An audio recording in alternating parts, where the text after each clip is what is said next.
શું થયું? શું થવાનું એ ભાભી? મને જરાય ગમતું નથી. કેમ? નેહાબેન, કેવું બોલો છો ખબર છે? પોતાના પપ્પાના ઘરે જ્યાં 25 વર્ષ રહીને ગયા છો ત્યાં ગમતું નથી? પણ એ પહેલાની વાત છે. જ્યાં સુધી મેરેજ નતા થયા ત્યાં સુધી સારું હતું કે ચાલો, પણ પેલું કહેવાય છે ને કે છોકરી પરણીને સાસરે જતી રહી પછી ક્યાં આ ઘર અમારું રહે છે. હવે તો એ જ મારું ઘર છે, પણ જે ઘરમાં મારે જવું જોઈએ ત્યાં હું જઈ જ નથી શકતી. નેહાબેન, હું જાણું છું કે લગ્ન થઈ જાય ને પછી આપણું સાચું ઘર આપણું સાસરું જ કહેવાય, પણ તમે શોખથી થોડા આવ્યા છો. તમે પણ તો મજબૂરીમાં જ આવ્યા છો ને. ભાઈ એ જ તો કહું છું કે શોખથી આવવાનું હોય તો કેવું સારું લાગે ને, ના મજબૂરીમાં ક્યાં સુધી. હવે તમારા પર બધો કહેવાય ને કે બોલો બોલો. તમારા બધા પર બોજ બનતી જાઉં છું હવે. વાહ ભાઈ વાહ, અમે તો આવું નથી વિચારતા. ગાંડા થઈ ગયા છો કે શું? તમે અમારા પર કોઈ બોજ નથી. તમે આ ઘરના દીકરી છો, તમારો પણ એટલો જ અધિકાર છે જેટલો સાગરનો. તો પછી તમે આવું કેમ વિચારો છો? તો બીજું શું વિચારું ભાભી? તમે જ કહો. ક્યાં સુધી એમને એવું ના થતું હોય કે થોડું સુધરી જાઉં તો શાંતિથી આખી જિંદગી પસાર થઈ જાય? થતું હોય તો ને, ઘણા લોકો એવા હોય છે જે પોતાના સ્વાર્થ માટે જ જીવતા હોય છે. આપણા ઘરમાં પણ તો એક વ્યક્તિ એવું છે ને, તમારા ભાઈ. કોઈ દિવસ કોઈનો વિચાર કરે છે? જો ને હા બેન, વધારે તો કંઈ ના સલાહ આપી શકું, પણ એટલું જરૂરથી કહીશ કે અહીંયા છો ને ત્યાં સુધી અહીંયાના થઈને રહ્યો. જીવો તમારી જિંદગીને. આજ નહીં તો કાલ સમાધાન તો થવાનું જ છે. ખબર નહીં હવે ક્યારે સમાધાન થશે. ખબર નહીં ભગવાન સામું જોશે કે નહીં, ક્યારે જોશે એ નથી ખબર. એ ભાભી, આ ભગવાન પરથી મને યાદ આવ્યું. શું? આ મમ્મીને સપનું આવ્યું હતું. મમ્મીને અવારનવાર સપનાઓ આવે છે, મમ્મીને અવારનવાર લાલો દેખાય છે. એટલે તમને ખબર પડી ગઈ કે લાલો જ આવ્યો હશે સપનામાં? એટલે લાલો જ આવ્યો હતો. એમાં એવું છે કે મમ્મીએ મને વાત કરી કે મમ્મીને સપનું આવ્યું ને તો સપનામાં લાલાએ એવું કહ્યું મમ્મીને કે હું તમારે ત્યાં આવ્યો હતો પણ તમે લોકોએ મને કાઢી મૂક્યો. એક મિનિટ. લાલો એટલે કૃષ્ણ ભગવાનની વાત કરો છો તમે? હા. એ આપણા ઘરે આવ્યા હતા? હા. તો કાઢી કોણે મૂક્યા અને ક્યારે થયું આ બધું? મને તો કાંઈ ખબર જ નથી.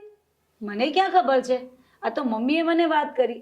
હા, વચ્ચે કહેતા હતા ખરા મમ્મી કે એક ટેણિયું આવ્યું હતું, કઈ છોકરો, એને ભાઈએ ધક્કો મારીને કાઢી મૂક્યો હતો.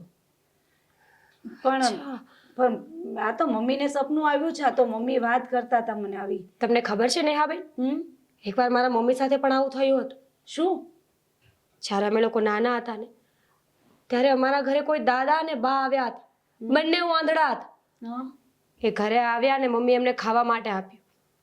બંને એ ખાય અને જેવા ડેલીની બહાર ગયા ને એવા ગાયબ થઈ ગયા. મમ્મીએ બહુ શોધ્યા પણ એ મળ્યા જ નથી. અને આજ સુધી મમ્મીને એવું માનવું છે કે કદાચ એ ભગવાન જ હતા. હોઈ શકે. આપણી સાથે પણ એવું થયું હશે. ભાભી, એમ કઈ થોડો લાલો પાદરો પડ્યો છે કે આપણા આંગણે આવી જાય. સાચું કહેજો. બેનબા, ભગવાનને કોઈ રૂપની જરૂર થોડી છે. એ તો કોઈ પણ રૂપમાં આપણા ઘરે આવી શકે. પણ જો સાચી આ વાત હકીકતમાં બની હશે ને તો સાગરની ભૂલ કહેવાય. કોઈનું દિલ ના દુખાવવું જોઈએ. એટલે કહેવા શું માંગો છો? મતલબ મને ખબર છે એ વાતની. એ છોકરો જ્યારે આપણા ઘરે માંગવા આવ્યો હતો ને ત્યારે સાગરે ધક્કા મારીને એને ઘરની બહાર કાઢ્યો હતો.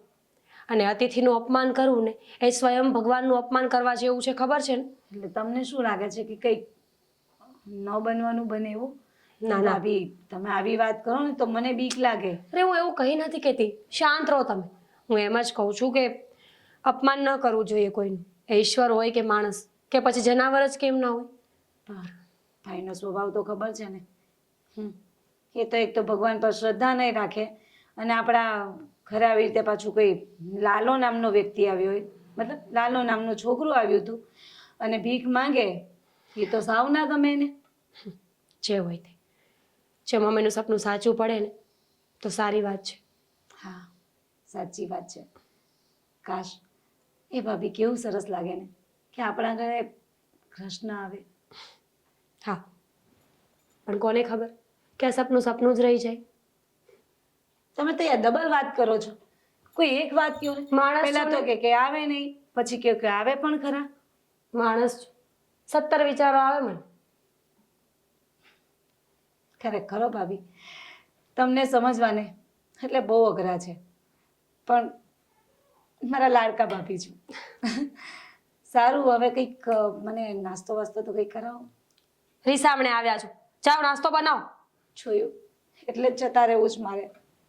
ખબર જ છે બધાને બહુ જ રૂપી લાગુ છું. હા હા, રોતા રોતા નાસ્તો બનાવશો ને તો મસ્ત બનશે. જાઓ. ભલે, તમારે કંઈ ખાવું છે? ઉહું. મારી નોટંકી નહીં ચાલવા દો તમે.